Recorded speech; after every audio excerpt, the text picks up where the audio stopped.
As the public spending squeeze starts to tighten around education budgets, the government is starting to look closely at the cost to the taxpayer of teachers' pay and pensions. So what exactly lies in store for teachers' salaries over the next few years, and what sort of deal can they expect when they retire? For teachers particularly, it's not desperately good because we've had a real pay cut for the last 2 years anyway. If pay is cut, if pensions are attacked, will people still want to come into teaching?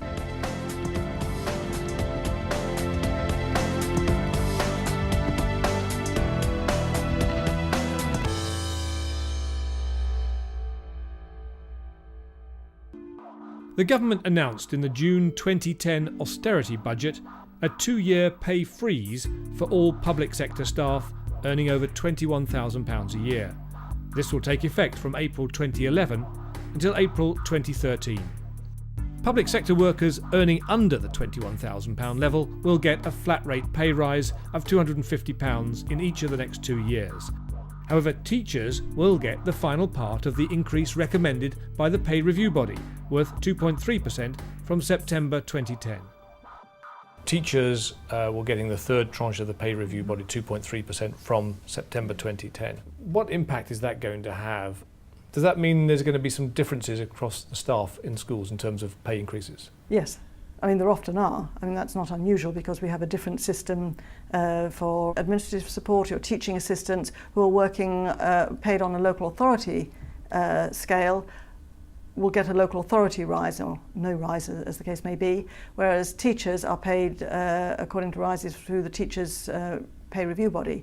So there will be differences, and it will be differences across the country as well, because different local authorities will react in different ways.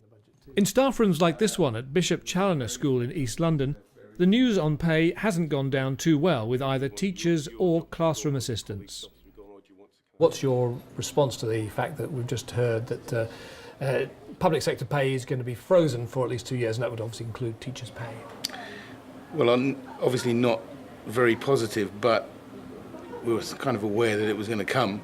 It didn't come as a particular surprise, and I think for teachers particularly, it's not desperately good because we've had a real pay cut for the last 2 years anyway. And I mean, generally, what do you think about the effect on morale of teachers if you know there's no pay rise for the next 2 years? Some teachers, the morale has gone down because it's put a huge dent to some of them. I've got to admit that, because some teachers work really hard to get in their training, the qualifications they need, and when it comes to that sort of news, it's definitely set them back big time.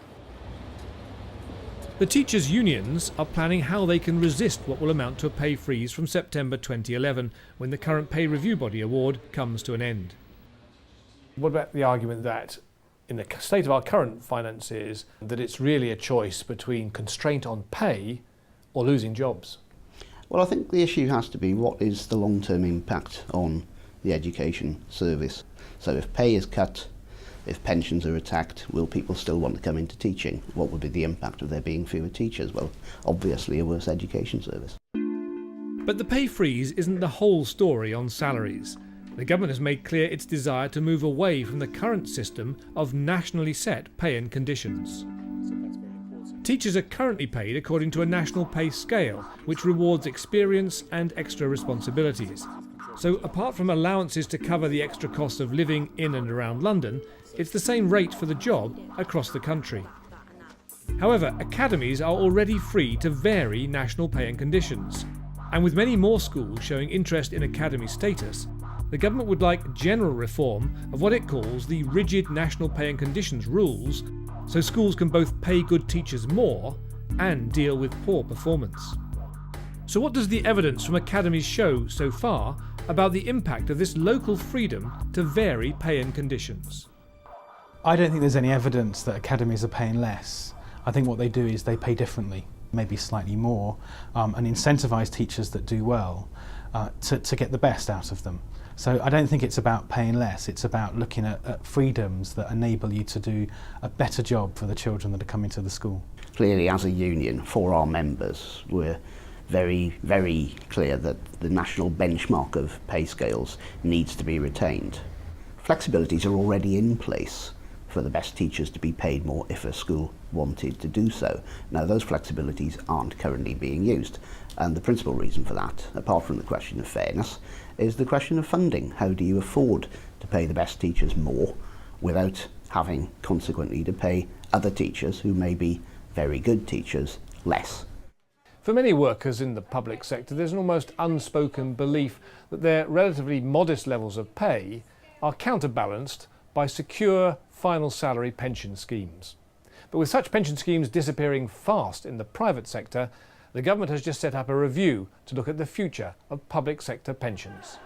In his June 2010 budget, the Chancellor launched a pensions review to report by Budget Day 2011. Its task is to recommend reforms that are sustainable and affordable in the long term.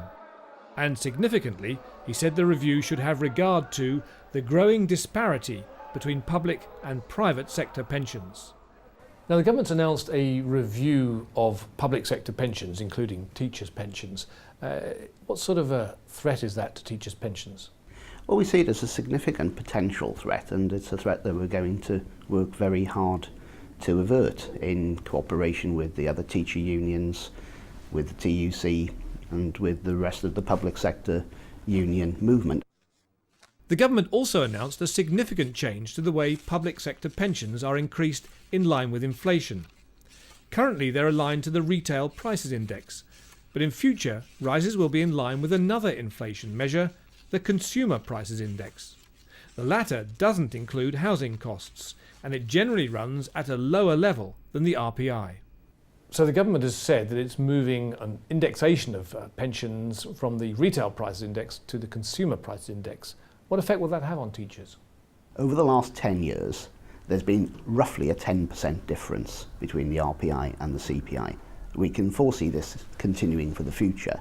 Now, a pensioner retiring on £10,000 a year this year, over the course of a 25-year retirement, will lose almost £50,000 and will end up with a pension that's several £1,000s a year lower than it would be had the RPI been maintained. It's going to hit existing pensioners, and it's going to hit those who are yet to retire.